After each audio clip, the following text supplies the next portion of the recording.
Hello everyone and welcome to my channel, and today I'll be reading an Arlecchino Listener by me. So let's get into it. The house of the hearth is quiet at this hour. Most of the children long asleep. The hall is dimly lit by the soft glow of lanterns. You and Arlecchino are in your private quarters, curled together on the plush sofa, enjoying a rare moment of stillness. Her fingers trace idle patterns along your arm, her head resting against yours, the warmth of her body seeping into yours. And then there was a knock, small and hesitant. You felt Arlecchino tense slightly, her hand stilling. Neither of you were expecting anyone at this hour. Most of the children should be asleep, and anyone who was awake, well, no one really dared to knock at Arlecchino's door in the night. You exchange a glance before you call out, your voice gentle. Come in. The door creaks open, and a small figure stands there, silhouetted by the hallway light. It's one of the children, one of the younger ones. Ren, a quiet boy with wide, fearful eyes, clutching a worn stuffed toy to his chest. His lower lip trembled, and she shifted from foot to foot, clearly unsure. He sat up immediately, concern flooding you. Ren, what's wrong? He sniffles, his fingers tightening around his toy. I had a bad dream.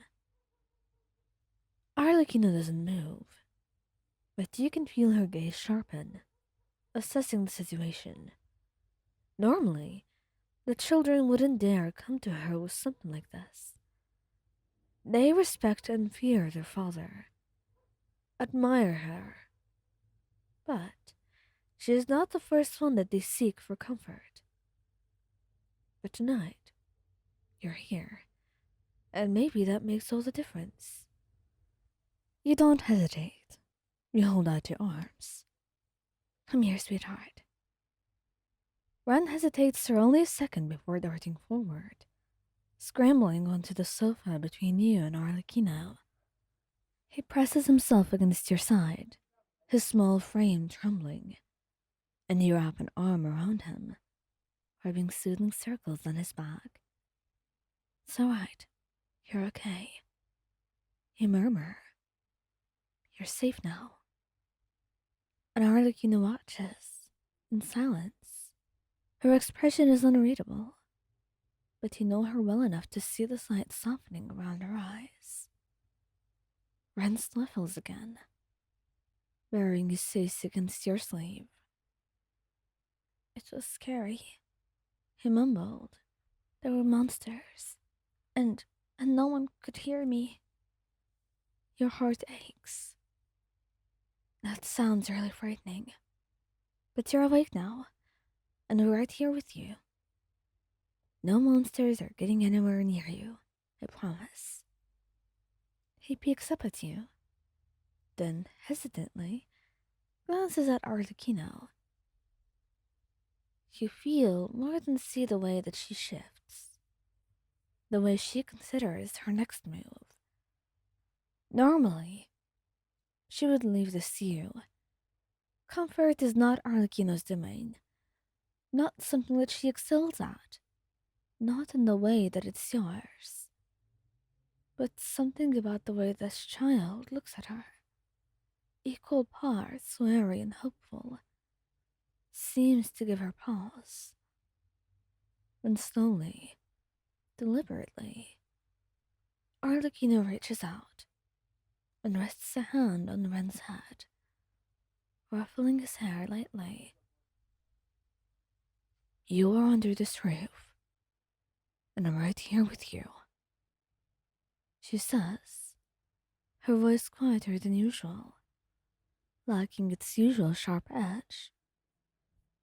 Nothing will ever harm you here. Ren blinks up at her, eyes wide. Then, to your surprise, And Arlecchino's. If the slight flicker in her expression is any indication, he shifts, leaning slightly into her touch, and you hide a smile.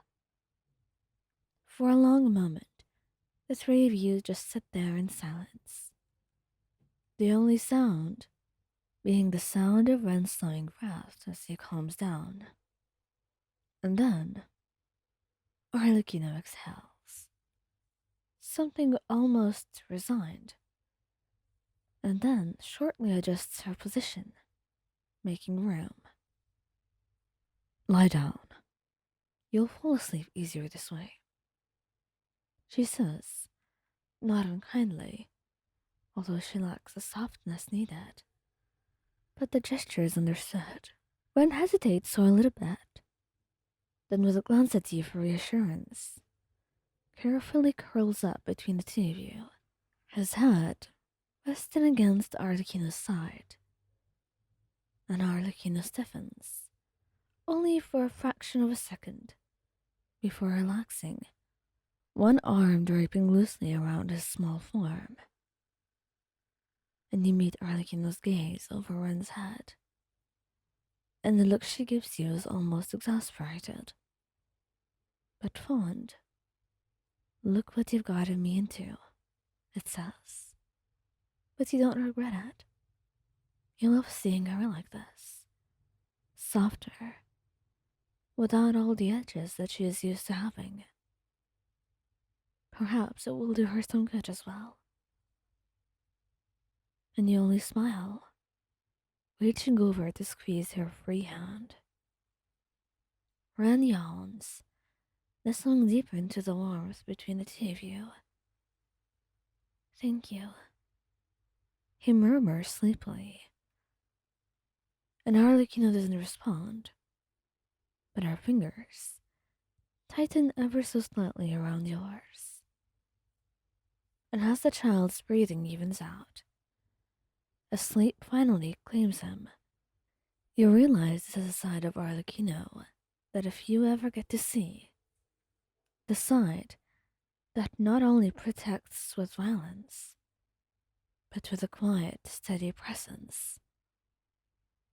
And you press a soft kiss to her shoulder, whispering, "You're good at this."